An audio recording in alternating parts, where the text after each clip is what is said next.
السلام علیکم ورحمۃ اللہ وبرکاتہ۔ جمعہ بیان مسجد مکرم حضرت مولانا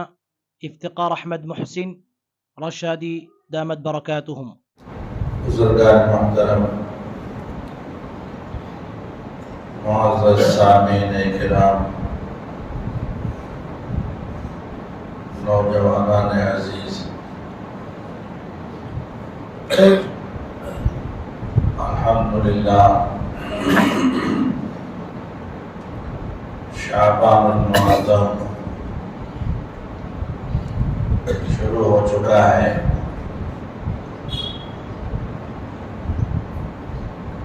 اس کا مطلب یہ ہے کہ ابھی عنقریب رمضان المبارک کا مہینہ سایہ فکن ہونے والا ہے۔ سرکار دو عالم خاتم النبیین حضرت محمد مصطفیٰ صلی اللہ علیہ وسلم رمضان المبارک کی آمد سے بہت پہلے ہی انتظار اس کا فرمایا کرتے تھے، جیسے کہ اس سے پہلے بھی عرض کیا گیا کہ آپ دعا بھی فرماتے تھے کہ اے اللہ ہمارے لیے رجب اور شعبان کے مہینے میں برکت عطا فرما اور رمضان کا مبارک مہینہ ہمیں عطا فرما۔ یعنی ہماری عمر بڑھا دیں اور اتنی کر دیں کہ ہم رمضان مبارک کے مہینے کو پائیں اور اس کی برکات اور اس کے انوارات اور اس کی رحمتوں سے فائدہ اٹھائیں۔ کہیں ایسا نہ ہو کہ رمضان سے پہلے ہمارا وقت اجل آ پہنچے اور رمضان کی برکتوں سے ہم محروم نہ ہو جائیں۔ اس لیے آپ صلی اللہ علیہ وسلم پہلے ہی سے اس کی دعا فرمایا کرتے تھے، اور جب شعبان کا مہینہ آتا تھا، یعنی یہ مہینہ، تو حدیث میں آتا ہے کہ سرکار دو عالم صلی اللہ علیہ وسلم کثرت سے روزے رکھتے تھے، بہت زیادہ روزے رکھتے تھے۔ حضرت اماں عائشہ صدیقہ رضی اللہ عنہا فرماتی ہیں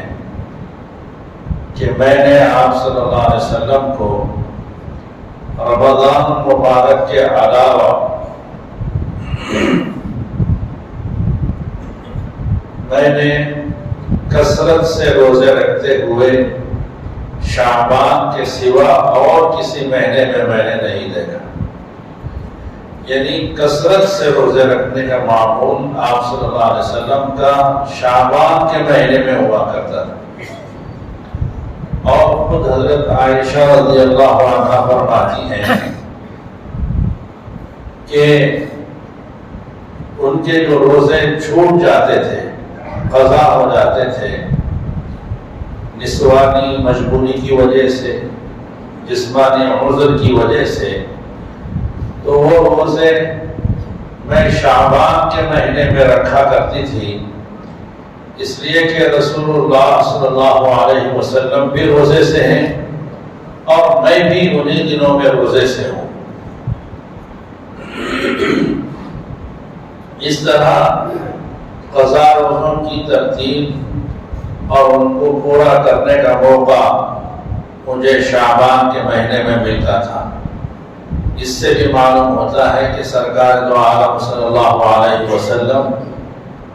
شعبان کے مہینے میں بہت زیادہ روزہ رکھا کرتے تھے۔ اور ایک حدیث میں آپ صلی اللہ علیہ وسلم نے یہ بھی ارشاد فرمایا، شعبان شہری و رمضان شہر اللہ، شعبان میرا مہینہ ہے اور رمضان اللہ کا مہینہ ہے۔ یعنی مطلب یہ ہے کہ جیسے اللہ تبارک و تعالیٰ نے رمضان المبارک کو روزوں کے لیے فرض فرمایا ہے اور خاص فرمایا ہے، تو اسی طرح گویا میرے نزدیک بھی شعبان کا مہینہ محبوب ہے، پسندیدہ ہے، اس لیے میں شعبان کے مہینے میں روزے رکھتا ہوں۔ ہو سکتا ہے یا کہہ لیجئے کہ رمضان کا یہ مقدمہ ہو، رمضان کی تیاری کے لیے آپ شعبان کے مہینے میں روزے رکھتے ہو، یا رمضان المبارک کے استقبال میں روزے رکھتے ہوں، یا اور کوئی بھی وجہ ہو، آپ صلی اللہ علیہ وسلم نے فرمایا شعبان شہری، شعبان میرا مہینہ ہے، یعنی شعبان کی طرف میری نسبت ہے۔ شعبان شہری جیسے رمضان کی طرف اللہ کی نسبت ہے، ویسے ہی شعبان کی طرف میری نسبت ہے، یعنی گویا یہ اظہار فرما رہے ہیں کہ جس کو میرے سے محبت ہو وہ شعبان کے مہینے میں میری اتباع میں زیادہ سے زیادہ روزے رکھے۔ عزیزان گرامی، نسبت کی وجہ سے چیزوں کی قدر بڑھ بھی جاتی ہے اور نسبت کی وجہ سے چیزوں کی قدر گھٹ بھی جاتی ہے۔ نسبت کہتے ہیں تعلق اور لگاؤ، ایک چیز دوسری چیز سے متعلق ہو گئی تو کہتے ہیں کہ فلاں چیز سے منسوب ہو گئی، اس سے اس کی نسبت جڑ گئی۔ اور اگر کوئی چھوٹی چیز، ادنا چیز، معمولی چیز اگر کسی اعلیٰ چیز سے اگر منسوب ہو جائے، اگر اس سے متعلق ہو جائے تو اس ادنا چیز کی قدر بھی بڑھ جاتی ہے۔ مثال کے طور پر اینٹ کی بھٹی میں اینٹ بنتا ہے، اب مٹی ایک طرح کی ہے، بنانے والا بھی ایک ہی شخص ہے اور بنا رہا ہے سب اینٹیں ایک جیسی ہی۔ اب کوئی خریدنے والا خرید کر لا کر اینٹ کو بیت الخلاء میں استعمال کرتا ہے اور اسی جگہ سے اینٹ کو لے کر آتا ہے کوئی شخص، اس کو مسجد میں لگاتا ہے۔ اب جو اینٹ بیت الخلاء میں استعمال ہوئی ہے وہاں پر آدمی بغیر جوتے کے خالی اور ننگے پاؤں رکھنا بھی گوارا نہیں کرتا، پسند نہیں کرتا۔ اور جو اینٹ مسجد میں استعمال ہوئی وہاں تو اپنی زمینیں اور اپنی پیشانیاں رگڑنے کو اپنے لیے سعادت سمجھتا ہے۔ یہ کیوں؟ یہ اس وجہ سے نسبت بدل گئی۔ اینٹ بنی ایک ہی جگہ، مٹی بھی ایک ہی جیسی، قیمت بھی ایک جیسی، بنانے والا بھی ایک ہی شخص، لیکن ایک چیز لگی ہے بیت الخلاء میں، اس کی نسبت جڑ گئی بیت الخلاء سے، اور ایک ان کی نسبت جڑ گئی اللہ کے گھر سے، تو اس کی قدر اور عظمت بھی بڑھ گئی۔ اسی طرح اللہ کا کلام ہے قرآن مجید، اب اس میں دونوں جانب اٹے لگاتے ہیں اور اس کو گتا دار بناتے ہیں قرآن کو مضبوط کرنے کے لیے۔ اب حالانکہ وہ معمولی سا اٹا ہے اور سادہ سا، اب اگر کوئی شخص اس اٹے کو جو قرآن میں لگنے سے پہلے جو الگ ہو، تو اس کو اگر کوئی ہاتھ لگاتا ہے، چھوتا ہے، اس کو استعمال کرتا ہے، کوئی حرج نہیں، اس کے لیے کوئی پابندی نہیں ہے۔ لیکن اگر وہی گتا اور وہی اٹا اگر قرآن میں لگ گیا، قرآن کا جز بن گیا، قرآن سے جڑ گیا، تو اب جیسے قرآن کو بے وضو چھونا جائز نہیں ہے، اسی طرح اس اٹے کو ہاتھ لگانا بھی بغیر وضو کے جائز نہیں۔ کیوں؟ اس لیے کہ اب اس کی نسبت اللہ کے کلام سے جڑ گئی۔ زمینیں تو سب زمینیں ہیں ایک جیسی، مٹی سب جگہ کی ایک جیسی ہوتی ہے، لیکن اگر اسی زمین کو اگر مسجد کے لیے استعمال کر لیا گیا اور اس پر اللہ کا گھر بنا دیا گیا تو اب اس کی فضیلت بدل گئی۔ پہلے اسی زمین پر لوگ چلتے تھے اور چپلوں سے چلتے تھے، جانور چلتے پھرتے تھے، پیشاب بھی کر دیتے تھے، مینڈیاں بھی کر دیتے تھے، کچرا اور کوڑا بھی اس پر ڈال دیتے تھے، لیکن وہی زمین کا حصہ اگر کوئی خرید کر اگر اس میں مسجد اگر بنا دیا تو عزیزان گرامی اس کی قدر و منزلت بڑھ گئی۔ جب اللہ تبارک و تعالی بیت اللہ کو جب جنت میں داخل کریں گے تو اس وقت جتنی دنیا میں مساجد ہیں ان سب مساجد کو بیت اللہ میں شامل کر کے اس کو بھی جنت میں داخل کریں گے، تمام مساجد کو بھی جنت میں داخل کریں۔ حالانکہ دنیا میں کتنی زمینیں پڑی ہوئی ہیں بیش قیمت جن کی قیمت لاکھوں کروڑوں روپے ہے، لیکن کسی کو جنت کا وعدہ نہیں ہے اور کسی زمین کو جنت میں داخل نہیں کیا جائے گا۔ جنت میں صرف اسی حصے زمین کو داخل کیا جائے گا جس کے مقدر میں اللہ تبارک و تعالیٰ نے مسجد بننا لکھا ہو، جہاں پر مسجد بنی ہو۔ تو معلوم یہ ہوا کہ نسبت سے چیزوں کی قدر و منزلت اور اس کی عظمت میں اضافہ ہو جاتا ہے۔ تو رسول اللہ صلی اللہ علیہ وسلم نے فرمایا شعبان و شہری، شعبان یہ میرا مہینہ ہے، مطلب یہ ہے کہ جو مجھ سے محبت کرتا ہے اور مجھ سے تعلق کا دعویٰ کرتا ہے، جو میری اتباع کرنا چاہتا ہے تو وہ میرے اس مہینے کی بھی قدر کرے۔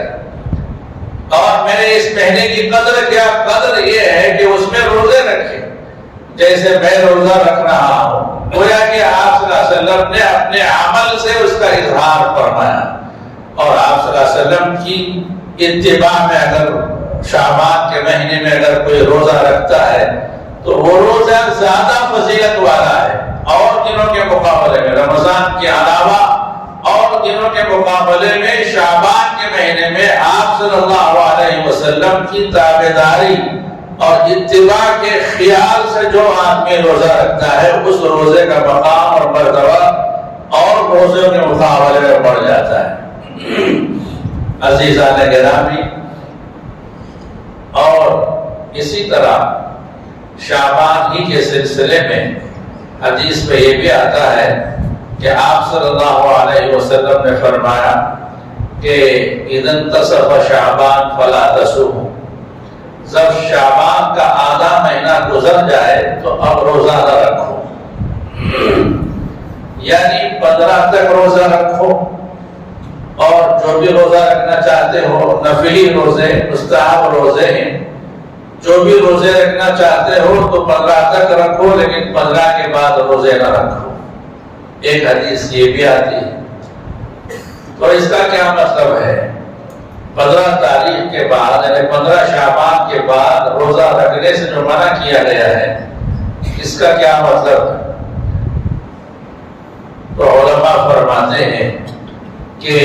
آپ صلی اللہ علیہ وسلم نے اپنی امت پر بطور شفقت کے، بطور مہربانی کے آپ نے یہ حکم دیا کہ اب 15 شعبان کے بعد رمضان کے لیے تیاری کرو، یعنی اپنی جسمانی قوت کی حفاظت کرو اور اپنے آپ کو توانا رکھو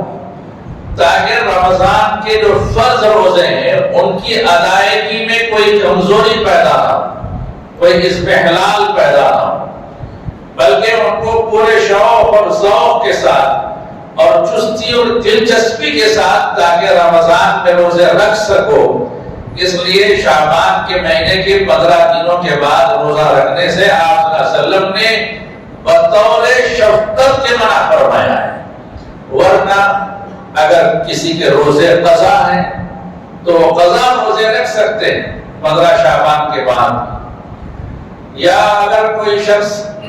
منت مانا ہے، نظر مانا ہے، اور تو نظر کے روزے اور منت کے روزے جو واجب اور ضروری روزے ہیں، وہ روزے بھی اگر کوئی شخص رکھنا چاہتا ہے تو رکھ سکتا ہے، علماء فرماتے ہیں۔ اور یہ بھی فرماتے ہیں کہ اگر کوئی شخص بہت طاقتور ہے، توانا ہے، اور اس کو شعبان کے آدھے مہینے کے بعد روزے رکھنے سے رمضان کے روزوں میں کوئی اثر پیدا نہیں ہوتا، تو ایسے شخص کے لیے بھی 15 شعبان کے بعد روزہ رکھنا منع نہیں ہے، کہ وہ شخص بھی روزہ رکھ سکتا ہے۔ لیکن عام حکم یہ ہے کہ عام لوگ روزہ نہ رکھیں، تاکہ رمضان کا روزہ پورے شوق اور دلچسپی کے ساتھ رکھ سکیں۔ لیکن آپ صلی اللہ علیہ وسلم کا معاملہ الگ ہے۔ آپ صلی اللہ علیہ وسلم نے کئی معاملات میں فرمایا ہے کہ ان معاملات میں میری پیروی مت کرو، میری اتباع مت کرو۔ اللہ تبارک و تعالی کی طرف سے جو مجھے خاص قوت عطا فرمائی گئی ہے، اس بنیاد پر میں یہ سب اعمال کرتا ہوں، لیکن تمہارے اندر وہ طاقت نہیں ہے۔ جیسے صوم وصال کے سلسلے میں آپ صلی اللہ علیہ وسلم تو رکھتے تھے، یعنی روزے پر روزہ رکھنا، لیکن امت کو آپ صلی اللہ علیہ وسلم نے اس سے منع کیا کہ تمہارے اندر اس کی طاقت نہیں ہے۔ تو عزیزان گرامی، خلاصہ یہ نکلا کہ اگر کسی کے اندر طاقت و قوت ہے، یا نظر کے روزے ہیں، یا واجب اور قضا کے روزے ہیں، تو ان کے لیے ان دنوں میں روزہ رکھنے میں کوئی ممانعت نہیں ہے۔ اور اسی طرح شعبان کے مہینے کے آخری دنوں میں، بلکہ بالکل آخری دن جس کو یوم الشک کہا جاتا ہے، اس دن کے روزہ رکھنے کو مکروہ قرار دیا گیا ہے۔ یعنی مثال کے طور پر سمجھیے کہ شعبان کے مہینے کی آج 29 تاریخ ہے، مثال کے لیے کہہ رہا ہوں میں کہ آج 29 تاریخ ہے، اگر آج کی رات چاند نظر آ گیا تو پھر کل سے رمضان شروع ہو جائے گا اور آج سے تراویح شروع ہو جائے گی، یعنی آج گویا کہ شعبان کی 29 تاریخ ہے، لیکن چاند دیکھنے پر موقوف ہے، چاند دیکھنے کی کوشش کی گئی اور مطلع ابر آلود ہے، جہاں پر چاند نظر آنے کی جگہ ہے وہاں پر مطلع ہے، ابر ہے، خوب ابر ہے، کسی کو نظر نہیں آیا، تو حکم یہ ہے کہ اس اگلے دن کو بھی شعبان ہی کا شمار کرو۔ اب اگر کوئی اس دن کو کہ جس میں ابر آلود ہونے کی وجہ سے چاند نظر نہیں آیا، تو اس دن کو یوم الشک کہتے ہیں، یعنی آج اگر 29 ہے تو کل کا دن جو ہے وہ یوم الشک کہلاتا ہے، یعنی شک ہے اس دن کے بارے میں کہ کیا وہ دن شعبان کا ہے یا کیا وہ دن رمضان کا ہے۔ تو اس دن کے سلسلے میں روزہ رکھنے کو آپ صلی اللہ علیہ وسلم نے منع فرمایا۔ کیوں منع فرمایا؟ علماء اکرام فرماتے ہیں وہ اس لیے منع فرمایا کہ اگر ولو بالفرض اگر رمضان کا چاند اس کے بعد کے دن اگر طلوع ہوا، یعنی شعبان ہی کا مہینہ تھا، دوسرا دن بھی یعنی کل کا دن بھی، یعنی 30 شعبان کا دن تھا، اگر کسی نے روزہ رکھ کر پھر اس کے بعد رمضان کے روزوں کو ملا لیا، شامل کر لیا، تو ظاہر بظاہر ایسا لگے گا کہ رمضان کا روزہ بجائے ایک مہینے کے ایک مہینہ ایک دن اور بڑھ گیا اس میں، یعنی 29 کا مہینہ تھا تو پھر 30 دن کا مہینہ ہم نے رکھا، ہم نے روزے رکھے 30 کے، اگر وہ 30 والا مہینہ تھا تو پھر 31 والا۔ اور علماء فرماتے ہیں کہ جو اعمال اللہ تعالیٰ نے فرض فرمائے ہیں اس میں یہ بھی ضروری ہے کہ اس میں جتنا اللہ نے حکم دیا ہے اتنا ہی ادا کرنا فرض اور ضروری ہے، اس میں ذرہ برابر اضافے کی اجازت نہیں، اس پہ بڑھانے کی اجازت نہیں ہے، نہ گھٹانے کی اجازت ہے نہ بڑھانے کی اجازت ہے۔ تو اس لیے فرماتے ہیں کہ یوم الشک کا روزہ یہ عام لوگوں کے لیے درست نہیں ہے، جائز نہیں ہے، یعنی ایسی نیت سے رکھنا کہ اگر رمضان کا ہو تو رمضان کا شمار ہو جائے، اگر رمضان کا نہ ہو تو پھر شعبان کا نفل روزہ شمار ہو جائے، ایسا روزہ رکھنا بھی مکروہ ہے، علماء کرام نے فرمایا ہے۔ ہاں البتہ اس میں کچھ تخصیص فرمائی ہے بعض خاص لوگوں کے لیے، جو علماء ہیں جو جانکاری رکھتے ہیں، وہ اگر خاص صرف نفل روزے کی اگر نیت سے اگر کوئی یوم شک میں روزہ رکھتے ہیں تو ان کے لیے الگ سے اس کی اجازت ہے، ورنہ عام اس کی اجازت نہیں ہے۔ اسی طرح اس شخص کے لیے بھی اس دن روزہ رکھنے کی اجازت ہے جس کا معمول ہے کہ وہ ہفتے میں ایک دن روزہ رکھتا ہے۔ مثال کے طور پر ہر ہفتہ روزہ رکھنے کی عادت اس کو پہلے سے چلی آ رہی ہے، پہلے سے جب بھی ہفتے کا دن آتا ہے روزہ رکھتا ہے۔ اب اتفاق سے وہ ہفتے کا دن یوم الشک کا آ گیا تو علماء اس کو بھی مستثنا فرماتے ہیں، اس کو بھی الگ کرتے ہیں کہ وہ چونکہ عادی ہے پہلے سے نفل روزے رکھنے کا، تو اس کے ذہن میں اور اس کے تصور میں اور اس کے خیال میں ہرگز یہ نہیں رہے گا کہ یہ رمضان کا ہو تو رمضان کا ہو جائے یا نہ ہو تو نفل کا ہو جائے۔ اس لیے ایسے شخص کے لیے بھی اس دن یوم الشک کا روزہ رکھنے کی اجازت ہے، ورنہ عام لوگوں کے لیے شک کے دن کے روزے کی اجازت نہیں ہے۔ تو عزیزان گرامی، یہ کچھ باتیں تھیں جو شعبان سے متعلق تھیں۔ علماء اکرام یہاں پر یہ بھی ایک حکمت اس میں ارشاد فرماتے ہیں، علماء فرماتے ہیں کہ اللہ تبارک و تعالی اپنے بندوں سے یہ چاہتے ہیں کہ میں نے جیسا حکم دیا ہے اس طرح عمل کرنا عبادت ہے، اور اپنے شوق کو پورا کرنے کا نام عبادت نہیں ہے، یا اپنے جذبات کو پورا کرنے کا نام عبادت نہیں ہے۔ جذبہ ہو رہا ہے، شوق ہو رہا ہے، اور شوق کو پورا کر رہے ہیں ہم لوگ، تو شوق کو پورا کرنا یہ عبادت نہیں کہلائے۔ اللہ کے رسول صلی اللہ علیہ وسلم نے فجر کی نماز مثال کے طور پر 2 رکعت آپ نے پڑھائی ہے اور بتائی ہے اور حکم دیا ہے۔ اگر کسی کو یہ خیال ہو جائے کہ نماز ہی تو ہے، عبادت ہی تو ہے، میں 2 کیوں پڑھوں، میں 4 پڑھوں گا،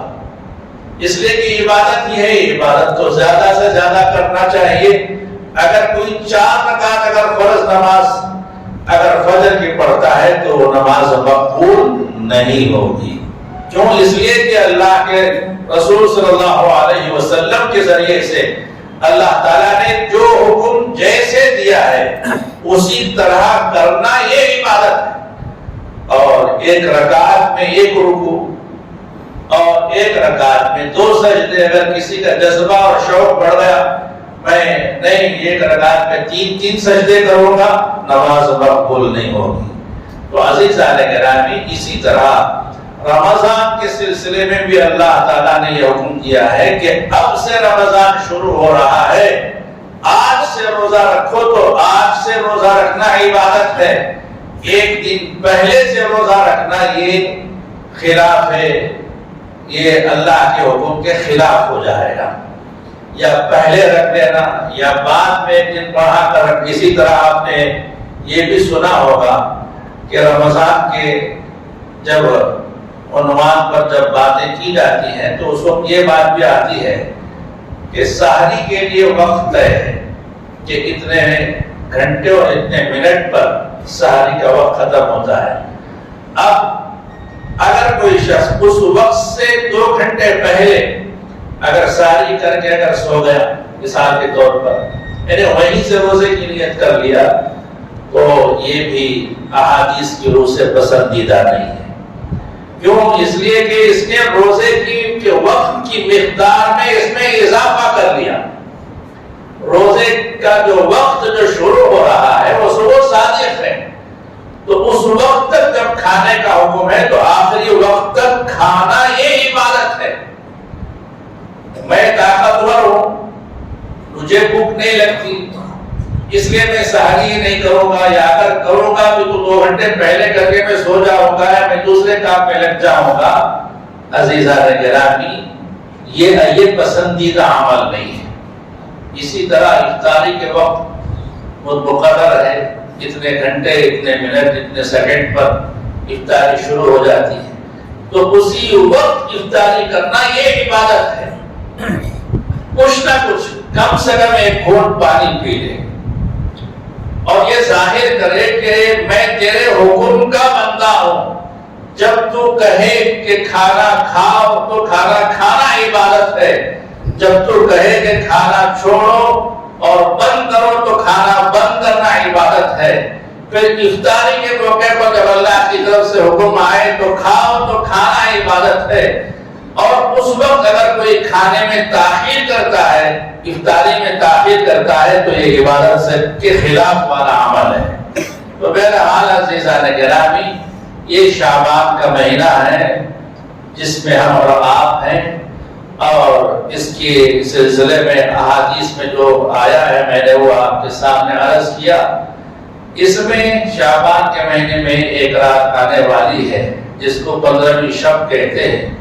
جس کو لیلۃ من شعبان کہتے ہیں عرب حضرات، حدیث میں بھی یہ لفظ موجود ہے، اور اس رات کے سلسلے میں کچھ خاص فضائل ہیں۔ آپ صلی اللہ علیہ وسلم سے بہت سی احادیث مروی ہیں کہ اس رات اللہ تعالیٰ آسمان دنیا پر آتے ہیں اور آ کر ہر ایک بندے سے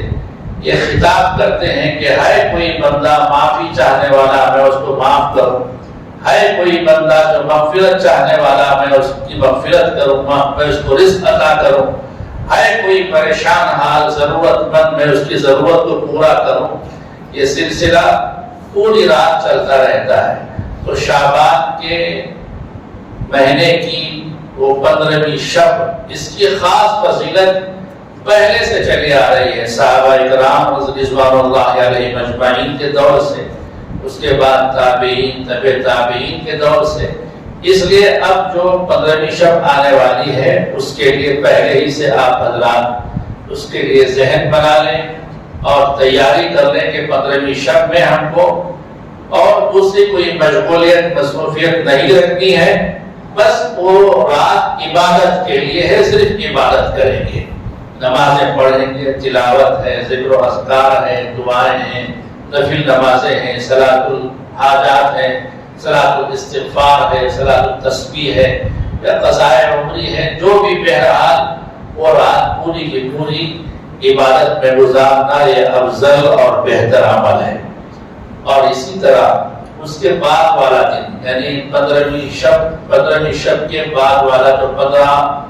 شعبان کا جو دن آتا ہے اس دن روزہ رکھنا یہ بھی افضل اور مستحب عمل ہے۔ کوئی واجب روزہ نہیں ہے، فرض روزہ نہیں ہے، بلکہ مستحب ہے۔ اگر کوئی رکھتے ہیں بہتر ہے، اگر کوئی نہیں رکھتے ہیں تو کوئی حرج نہیں ہے۔ تو بہرحال آپ صلی اللہ علیہ وسلم کے سلسلے میں آیا ہے کہ آپ صلی اللہ علیہ وسلم کی سے روایات بھی وارد ہوئی ہیں۔ آپ صلی اللہ علیہ وسلم اس رات جنت البقیع یعنی بقیع غرقد مدینہ منورہ کے قبرستان آپ تشریف لے گئے تھے، اور وہاں پر جا کر آپ نے ان مردوں کو کے لیے آپ نے دعائیں مغفرت کی تھی۔ اس لیے آپ صلی اللہ علیہ وسلم کی اتباع میں اگر کوئی زندگی میں ایک بار قبرستان اگر جا کر اگر مردوں کو جو ہمارے مرحومین ہیں ان کے لیے دعائیں مغفرت کرے تو یہ بھی باعث اجر ہے۔ آپ صلی اللہ علیہ وسلم کی اتباع میں یہ کام کرنا، تو قبرستان جانا، رات میں عبادت کرنا، پھر اس کے اگلے دن روزہ رکھنا، اور اس رات کے سلسلے میں اور اسی طرح شب قدر کے سلسلے میں بھی یہ حدیث آئی ہے کہ اس رات اللہ تعالیٰ اپنے بندوں میں سے اتنی بڑی مقدار اور اتنی بڑی تعداد کو جہنم سے آزادی اور چھٹکارا دیں گے کہ جیسے آپ نے فرمایا جیسے بنو کلب کی بکریوں کے بالوں کے برابر۔ اب ایک بکری کے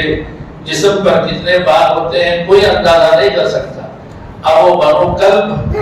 اور بہت بڑا قبیلہ جو بکریوں کو پالتا تھا اور ان کے پاس بڑے بڑے ریوڑ رہتے تھے، تو اس کے برابر اللہ تعالیٰ بخشش کی عنایت فرماتے ہیں۔ تو بہت فضیلت والی رات ہے، لیکن اس رات میں بھی چند اشخاص ایسے ہیں کہ اگر وہ صدق کے دل سے توبہ اور استغفار نہیں کریں گے، اللہ سے معافی نہیں مانگیں گے، تو ان کو اللہ تعالیٰ معاف نہیں کریں گے، اتنی بڑی قدر اور اتنی بڑی فضیلت والی رات میں بھی۔ اب وہ احباب کون ہیں، وہ اشخاص کون ہیں، انشاءاللہ ابھی عنقریب جو شب آنے والی ہے